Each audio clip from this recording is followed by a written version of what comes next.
During the market crash in 2008, I'd made a ton of money by shorting the derivatives of risky companies. As the world crumbled, I profited. I'd seen the crash coming, but instead of trying to help the people it would hurt the most, people who didn't have $1 million in the bank, I'd made money out of it. Now, in sort of, obviously hearing your words kind of read back to you, I mean, did you ever feel a morality plunge in all of this? I mean, was there a morality spectrum that kind of shrank after so many years on Wall Street where when you were doing that, it perhaps didn't seem as bad as when you entered Wall Street? Yeah, I mean, I tell you what, to your point, there is a bit of a vacuum, right? When you're on Wall Street, you're only sort of talking to Wall Street people. And so it's an environment where if you earn $500,000, it can seem like pennies.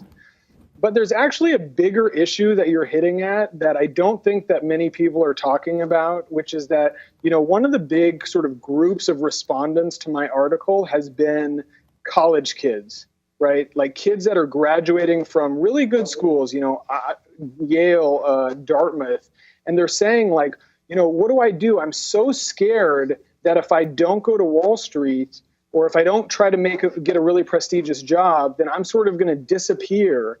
And I think that sensibility is really built into our culture. And one of the things that I learned and that also I'm trying to do with Groceryships is, and it's the same thing that I say to these college kids, is like, look, it may not feel like it, but you have won the absolute lottery. And you think that you're competing with kind of Harvard kids and Goldman Sachs kids, but you have so much. And I had so much.